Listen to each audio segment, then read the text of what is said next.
সম্মানিত সুধী দর্শক মণ্ডলী, আসসালামু আলাইকুম ওয়া রাহমাতুল্লাহি ওয়া বারাকাত। সম্মানিত সুধী, আমি প্রতিবারের মতো আজও আপনাদের সামনে উপস্থিত হলাম আমার ধারাবাহিক যে বক্তব্য ভিডিও প্রদান তারই একটি পর্ব নিয়ে, অর্থাৎ আমি তত্ত্বাবধায়ক সরকার ব্যবস্থা, তার জন্ম, উৎপত্তি, ক্রমবিকাশ সম্পর্কে ধারাবাহিকভাবে কয়েকটি পর্ব দিয়েছি। আজও আমি চতুর্থ পর্ব দেওয়ার জন্য আপনাদের সামনে উপস্থিত হয়েছি। তো আশা করি সবাই ভালো আছেন। তবে তার আগে এখনও পর্যন্ত যারা আমার চ্যানেলটি সাবস্ক্রাইব করেননি, তারা আমার চ্যানেলটি সাবস্ক্রাইব করে আমার সাথেই থাকবেন আশা করছি।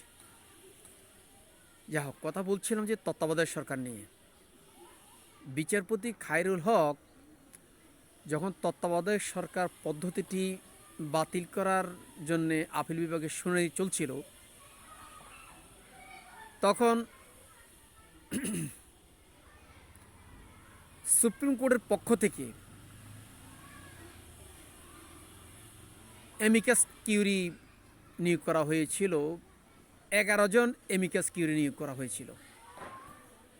এমিকাস কিউরি অর্থাৎ বাংলা করলে এটাকে বোঝায় যে আদালতের বন্ধু।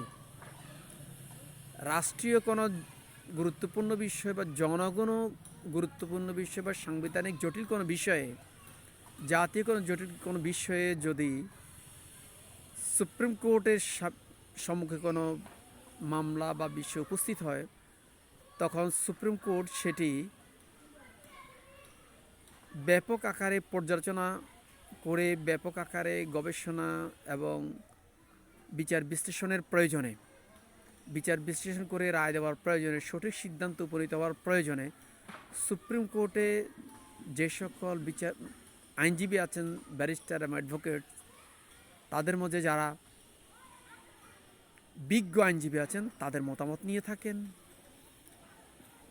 এই যে মতামত নেওয়ার যে একটি ফোরাম তারা তৈরি করেন, এই ফোরামটিকেই বলা হয় এমিকাস কিউরি। তো যা হোক, তত্ত্বাবধায়ক সরকারের বিষয়ে একটি এমিকাস কিউরি, অনেকগুলো এমিকাস কিউরি নিয়োগ করা হয়েছিল। 9 জন এমিকাস কিউরি তত্ত্বাবধায়ক সরকার পদ্ধতিটি রাখার জন্য মত প্রদান করেন। এমনকি আওয়ামী লীগ নেতা তোফায়েল আহমদও একটা পর্যায়ে মতামত প্রকাশ করেছিলেন যে তত্ত্বাবধায়ক সরকারটি বাতিল করলে জাতি এটা মানবে না। কিন্তু তারপরেও শেখ হাসিনা এবং তার সরকার, আমি বলবো, তারা একতরফাভাবে আদালতের এমিকাস কিউরিদের এই মতামতকে অগ্রাহ্য করে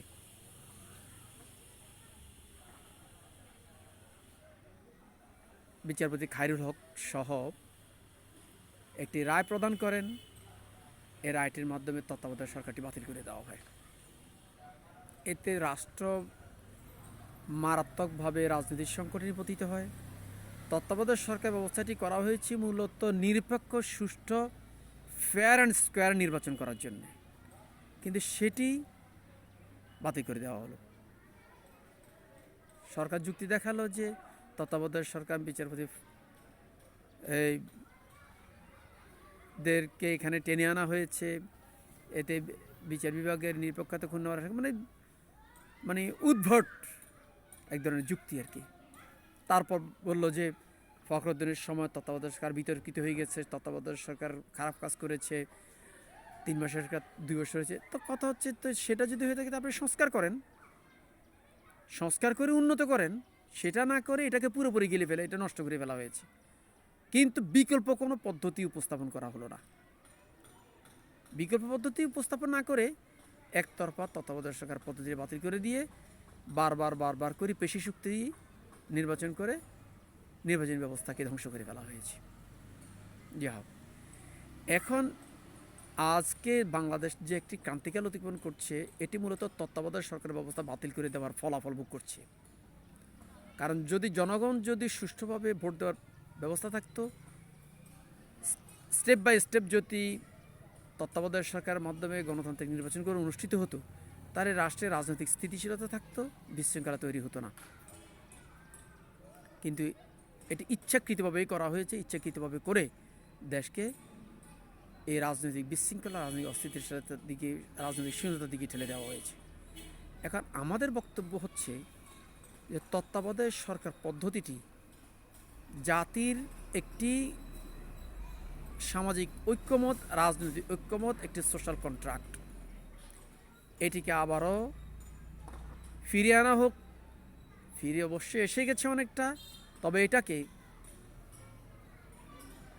ভালোভাবে এস্টাবলিশ করার জন্যে সাংবিধানিক এবং রাজনৈতিক পদক্ষেপ গ্রহণ করা জরুরি, যাতে আর কেউ একতরফা তত্ত্বাবধায়ক সরকারের ব্যবস্থা বাতিল করতে না পারে, জনগণ যাতে সুষ্ঠু সুন্দরভাবে ভোট দিতে পারে সে ব্যবস্থা করতে হবে।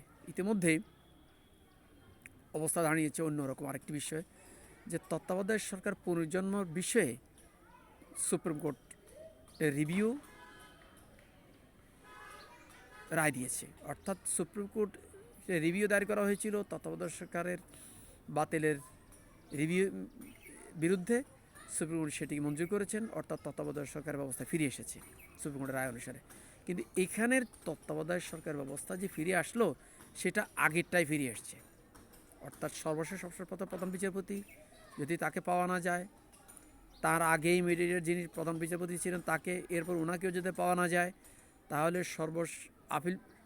সর্বশেষ অবসরপ্রাপ্ত আপিল বিভাগের বিচারপতির মধ্যে যিনি জ্যেষ্ঠ বিচারপতি তিনি হবেন, তাকেও যদি পাওয়া না যায়, তারপরে একজন সর্বজন গ্রহণযোগ্য একজন নাগরিক, বিশিষ্ট নাগরিক, তাকেও যদি পাওয়া না যায়, তাহলে প্রেসিডেন্ট সরাসরি সেটাকে হ্যান্ডেল করবেন।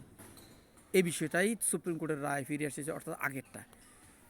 কিন্তু ইতিমধ্যে দেশের রাজনৈতিক প্রেক্ষাপট পাল্টে গেছে, রাজনৈতিক প্রেক্ষাপট পরিবর্তন হয়ে বর্তমান যে অন্তর্বর্তীকালীন ডক্টর ইউনূস স্যারের নেতৃত্বে অন্তর্বর্তীকালীন সরকার চলছে, এই সরকারের সময়ে জাতীয় ঐক্যমত্য কমিশন যে দীর্ঘ ডায়ালগ চালিয়েছে, এই ডায়ালগের ক্ষেত্রে তত্ত্বাবধায়ক অর্থাৎ নির্বাচনকালীন সরকারের একটি নতুন পদ্ধতি হাসিল করেছে, নতুন পদ্ধতি প্রণয়ন করেছে, যেটিকে গণভোটে দেওয়া হবে। সেটি বর্তমানে যেটি ঐক্যমত্য কমিশন কর্তৃক যেটি প্রণয়ন করা হয়েছে, সেটি বিগত তত্ত্বাবধায়ক সরকারের থেকে উন্নত পদ্ধতি প্রণয়ন করা হয়েছে এবং এটা অনেক জটিল একটি প্রক্রিয়া। এখানে এই জটিল প্রক্রিয়াটি অনুসরণ করেই তত্ত্বাবধায়ক অর্থাৎ নির্বাচনকালীন সরকার গঠন করতে হবে। সেখানেও আগের তত্ত্বাবধায়ক ব্যবস্থাটি রাখা হয়েছে বটে, তবে এটা সর্বশেষ পঞ্চম ধাপে গিয়ে রাখা হয়েছে। এটি আমাদের দেশের জন্য আশা করি কল্যাণ বয়ে আসবে। নির্বাচনকালীন একটি সুষ্ঠু সুন্দর সরকার তৈরি হবে, সেই সরকার যাতে সুন্দরভাবে নির্বাচন আয়োজন করতে পারে, জনগণ যাতে নিজের পছন্দের প্রার্থীকে ভোট দিতে পারেন, সেজন্যে একটি উত্তম আদর্শ রাজনৈতিক নির্বাচনী সরকার ব্যবস্থা হিসাবে গণ্য হবে, গণ্য হয়েছে। এই বিষয়টি আমাদের জাতি আর যাতে কখনো নির্বাচনকালীন সরকার নিয়ে বেকায়দা না পড়ে, সে বিষয়ে সজাগ সতর্ক থাকার আহ্বান জানিয়ে আমি আমার বক্তব্যটি এখানেই শেষ করছি। আসসালামু আলাইকুম ওয়া রাহমাতুল্লাহি ওয়া বারাকাতুহু।